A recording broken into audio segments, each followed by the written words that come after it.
Morning world, it's the 17th of May 2019. It's about 10 o'clock in the morning UK time. So to continue on this theme of Pluto aspects, it seems a bit of a weird one, but I want to look at Pluto-Neptune. Pluto, yes, Pluto's a planet of transformation, regeneration, rebirth.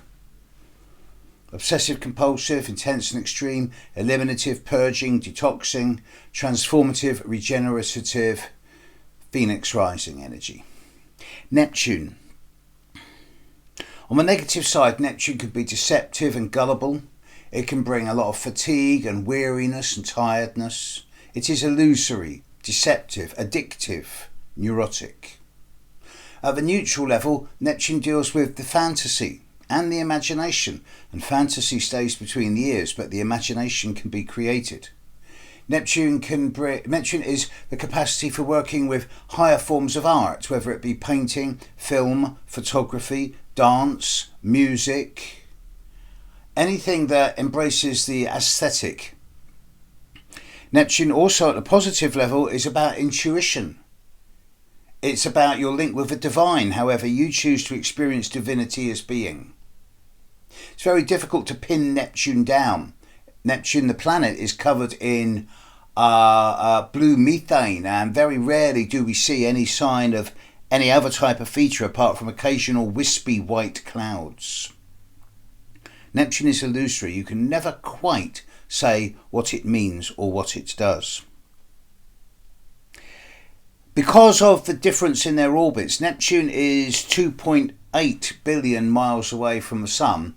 Pluto varies between 2.7 and 4.4 billion miles away from the Sun.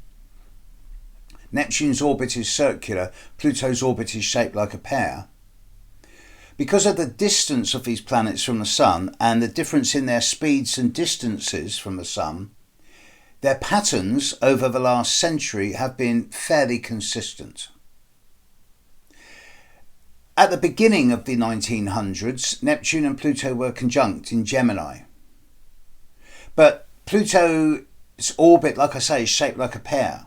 When it's closest to the Sun, and it's in signs like Libra, Scorpio, Sagittarius, it takes about 13-14 years to go through each of these signs. When it's furthest from the Sun, in signs like Aries, Taurus, Gemini, it takes up to 25-30 years to go through each of these signs. So Neptune and Pluto were conjunct in the 1890s, early 1900s. And many of the charts of people born at this time, including many of the founders of the 20th and 21st century, do have the Neptune-Pluto conjunction in Gemini. But then Neptune started accelerating forward. Pluto was still slowing down as it was in Gemini and Cancer, and then in Leo. And then the Neptune-Pluto sextile that has been around since all of us were born, or most of us anyway, started. The Neptune-Pluto sextile started coming into orb with each other at the end of the Second World War.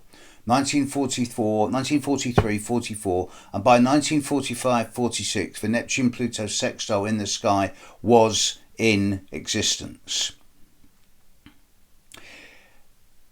In terms of heliocentric movement, the Neptune-Pluto sextile became exact for the first time in 1952 as Neptune accelerated away from Pluto, and then Pluto came closer to the Sun and started picking up speed. So the Neptune-Pluto sextile became exact again in 1981-82 period of time. And then again, for the final time, the Neptune-Pluto sextile will be precise in 2029.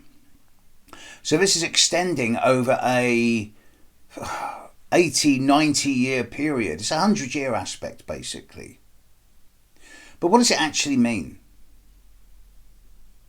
Well, a sextile is an aspect of opportunity. It brings windows of opportunity to improve the quality of one's life. It brings a blend of two planets in harmonious action with each other in a way that involves both work and effort and ease of opportunity. Neptune is the imagination, the intuition, and the escapism. Pluto is transformation and regeneration, as well as obsessive compulsive. So the potential here to transform, regenerate, and rebirth the imagination is endemic in almost everyone's chart. Well, it is in everyone's horoscope who is born since 1945. There is an interesting period though, because of the vagaries of Pluto's orbit. Pluto actually came inside the orbit of Neptune between February 1979 and February 1999.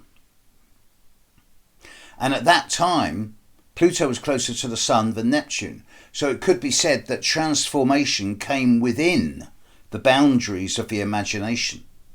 And over 1979 to 1999, we see the advent of so many of the new technologies that are now seen as commonplace. Not just the internet, but all types of wonderful inventions. The Neptune-Pluto sextile is beginning to fade away, or it will have faded away completely within another 15 years. And then in about 50, 60, 70 years' time, Neptune will square Pluto, but I won't be around then.